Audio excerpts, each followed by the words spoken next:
Hi guys, welcome to my channel. So lots of 1 month, 2 month later reviews about the iPhone 13 series, and I thought why make the same which everyone's talking about. So I'll keep it a bit different and talk about my experiences a couple of months later after upgrading from the iPhone 11 Pro Max to the iPhone 13 Pro Max. I'll tell you the things which I've improved upon, the things which I like and dislike, and then I will finally tell you if this upgrade was worth it and who should actually upgrade. So let's get on with the video.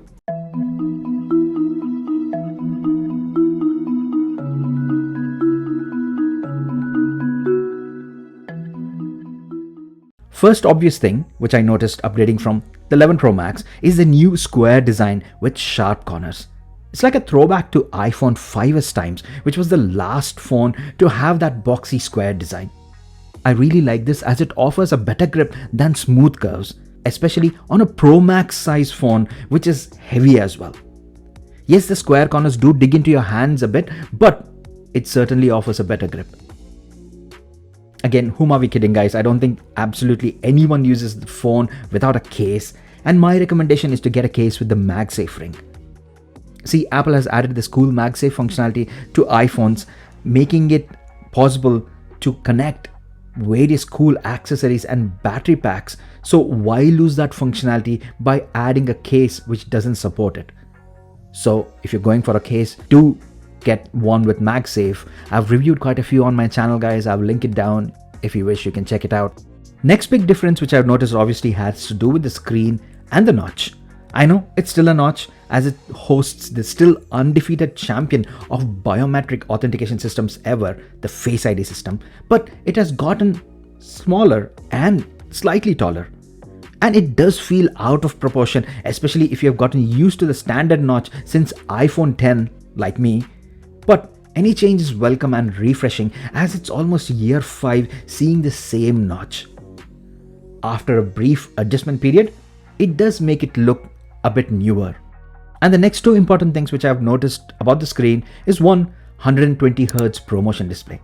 I know there are several videos online showing people not even realizing its presence, but trust me, if you're an avid iPhone user, then you will notice the difference. iOS by default is very smooth and well optimized for multi-touch. With ProMotion, imagine all that smoothness times 2. This buttery smoothness is beyond comparable, and once you use it, you'd never go back to a screen without it. Same as the Pro Max size. Once you get used to such a bigger display, even though they're a pain for one-handed use, if you opt for a smaller screen, it'll feel like a downgrade. So you're kind of hooked for life. ProMotion and Max size will always be at the top end of Apple's price spectrum.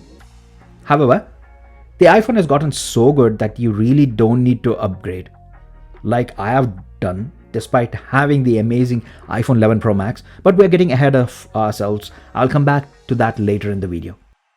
The next thing about the screen is how bright it gets. In direct sunlight, you'll have absolutely no issues using the iPhone 13 Pro and Pro Max, and this is the first iPhone that I've felt so about the screen. It's incredible. I know non-Pro iPhones don't get this bright, but it's not as bad because they get the same brightness as the 11 Pro Max at 800 nits. Next important and excellent upgrade which I noticed from my 11 Pro Max is the battery life.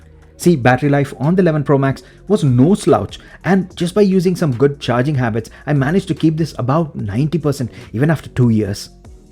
And the 13 Pro Max has got the best battery not just on an iPhone but on any smartphone currently available in the market.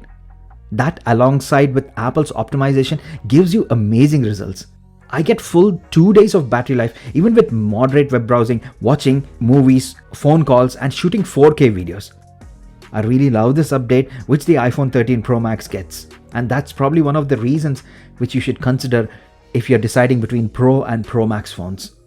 Next, let's move on to cameras.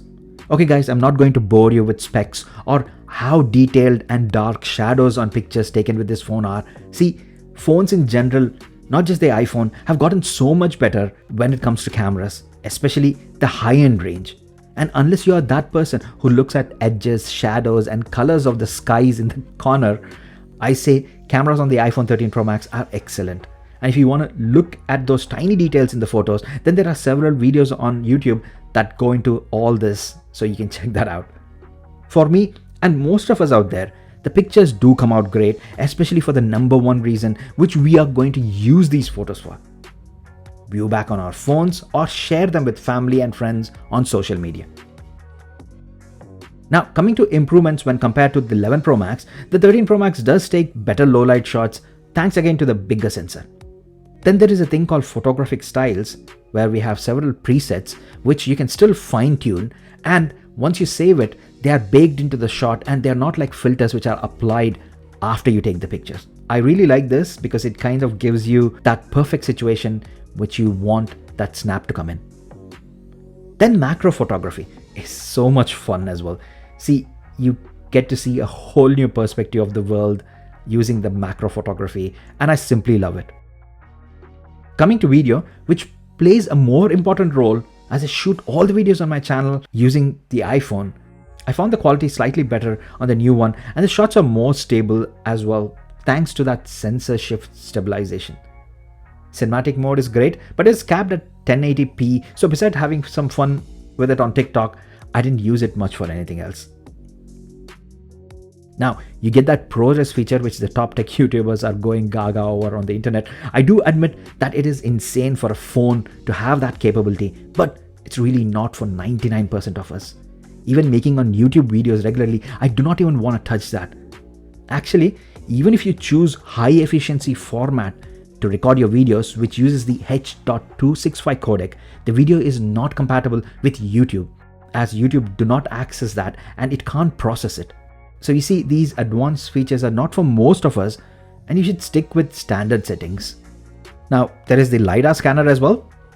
But honestly guys, for some reason, the focusing is a little slow and sometimes even off compared to my 11 Pro Max.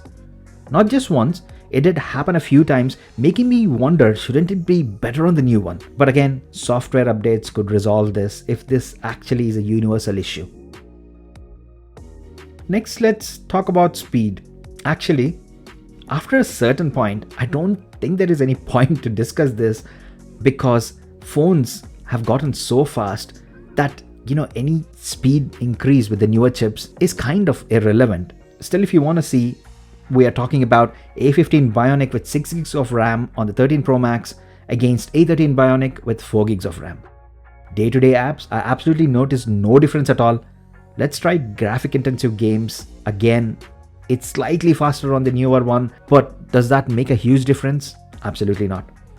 And here's how long a 5-minute 4K 30fps clip takes to export via iMovie.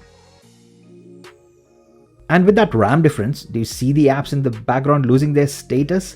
Well, not for the apps which I opened, and I actually left it a couple of hours and came back to it. They are still all maintaining the status.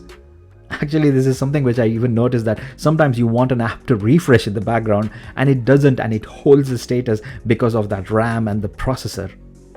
So bottom line is, they've really gotten very, very well.